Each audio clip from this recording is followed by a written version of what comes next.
All right, everyone, Sherpa here, and I just got off the Opportunity Zones working group call, which happens on a monthly basis, and we were talking OZ 2.0. Specifically, that set out in the letter that the Opportunity Zones working group wrote to Deputy Secretary nominee Michael Falkender about, hey, these are the things that we'd love to see in updated legislation that's going to have opportunity zones in it. And it's timely as well because the vote for Scott Bessent as Treasury Secretary is happening. It's scheduled to happen today at 5:30. So more than likely, by the time that you're watching this video, that confirmation hearing and vote will have already occurred. And so hopefully the ball will be in motion and that it'll be in movement relative to getting this OZ 2.0 in the works. And I think that the key piece and the key takeaways is that what the transition letter, effectively kind of packaged was to say, okay, hey, let's take that legislation that has been introduced, the Opportunity Zones Transparency and Extension and Information Act, the OZTIA, and let's maybe do a little bit more. Let's make it a little bit better. And so first, I think you kind of need to talk about, and we kind of need to talk about what is in the OZTIA. And so the key pieces of that were that, number one, it was going to extend the program by 2 years. Number two, it was going to increase reporting requirements to make opportunity zones more transparent. Number three, it was going to allow for fund of funds. And then it was going to also put out like $1 billion in a dynamism fund for state and local communities to be able to take advantage of opportunity zones, which I think will be huge. We've actually seen projects get off the ground because of existing funds that are out there that were available to them to be able to get their prospectuses done, to be able to get their offering docs done, to be able to get off the ground as first-time sponsors, which I think is a huge, it's a huge feather in the cap of this program that it has created arrangements like that where opportunity zones have become the fulcrum for lots of different organizations to work around. And I think that with the Trump administration, that we're going to see that happen, particularly after these confirmation hearings. Scott Turner, who was the head of the Opportunity Zones White House Revitalization Council, I think that opportunity zones are going to be a major part of his agenda as HUD secretary.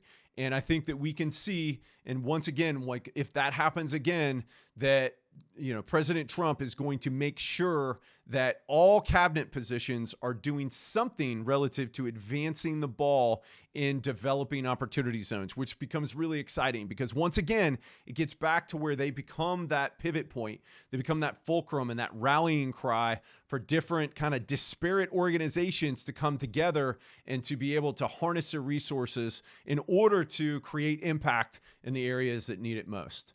So let's talk about some of the other things that the transition letter dealt with and that is trying to make happen.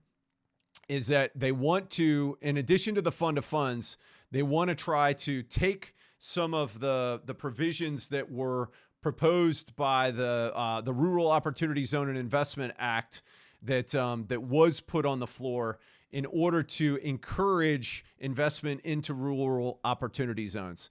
Say that 3 times fast. Rural opportunity zones. One thing that it was, and one thing that they are going to do inside of that, or what it proposed to do, which I hope this actually happens, would be to create 1,926 additional rural census tracts as opportunity zones. I think that would be huge because there's so many areas in rural America that could benefit from being an opportunity zone. Like I talked about, they become this fulcrum for lots of different organizations to be able to channel their resources. And I think that could happen if we designate more rural zones. These are the other kind of wish lists that we'd like to see on a long-term basis. Permanence of the OZ incentive with regularly scheduled opportunity zone redesignations. And so we'd love to see some kind of basis where that could happen on a rolling type arrangement. And I think that if that happens, that it will it'll get people to where they're comfortable in allocating significant resources around funds, around different types of OZ incentives. Quite frankly, even though this is pretty much all we do, we've held off on a couple of things that we think would be really cool add-ons until we get that extension, because it's like, hey, we need that extension in order to get comfortable in investing into infrastructure to do this type of stuff. The other thing was a rolling deferral period, to where you could have, where effectively you could get back that 10% and 15% reduction by having your cash go in and it be rolling as it relates to that. The mechanics of that are a little bit, the devil's in the details. And so I'm not going to get bogged down with explaining that, but just know that that's what they're trying to accomplish, is to get that 10 and 15% deferral in reduction back. Deeper distress requirements for OZ eligibility. So to make it so that the actual requirements for it to be designated a low-income census tract would be a little bit more stringent than they were the first time around, which once again would get the dollars flowing into the areas that need it most. An increased percentage of OZ designations, to where it jumps up from 25% of eligible low-income tracts to a number that's higher. Ideally, we get that up to 40%. Not sure where that goes from 25. 40 is the ideal, but I'll take anything more than 25. Allowing non-capital gains investments. I literally just got off a call where somebody asked me this. Well, why wouldn't they allow you to put just after-tax dollars into this? And there's a whole number of different reasons as to why. But one of the things we'd like to see is to see non-capital gains investments be eligible for not only the benefits of the step up in basis to fair market value after the 10-year hold. Right now, they're not. And so this would make it so that you could put in non-capital gains money and still get that. Another one is additional incentives for higher impact investments. So things that we need to see, like affordable rental housing, rent restricted, low in affordable housing, right? That kind of thing. The things that we really need, that we would have additional incentives that would allow for those things to happen, and that would provide additional incentives so that you can use them inside of the capital stack.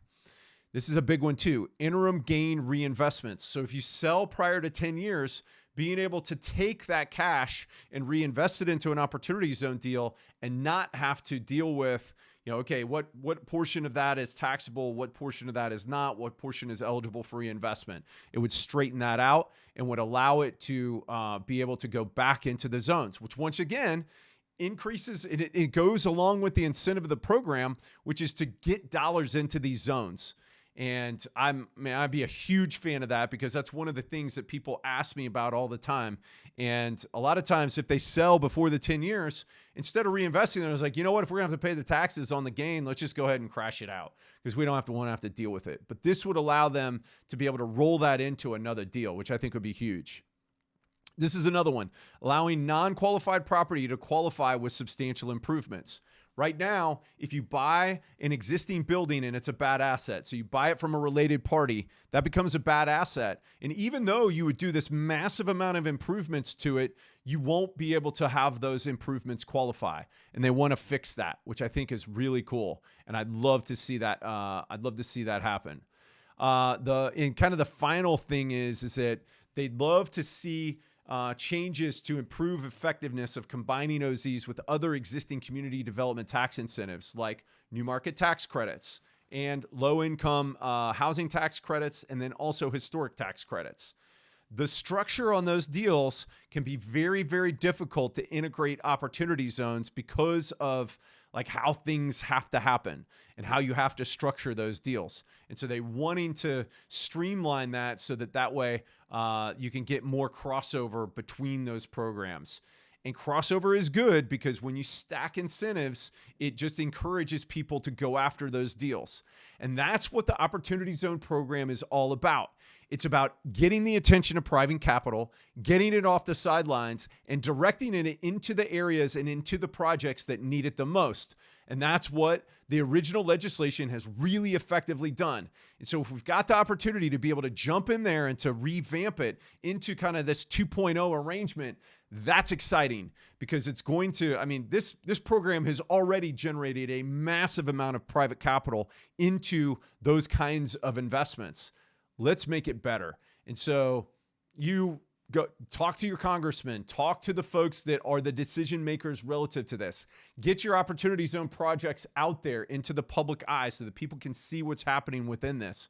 And stay tuned for what happens both within these nominations and then, within the Trump administration. I mean, it's been a week thus far and lots of stuff has already been happening. So we can count on that there's probably going to happen quickly, but let's stay tuned, and hopefully we're going to see Opportunity Zones 2.0 in the tax Super Bowl of 2025. This is OZ Sherpa Ashley Tison. Looking forward to the victory of tax savings.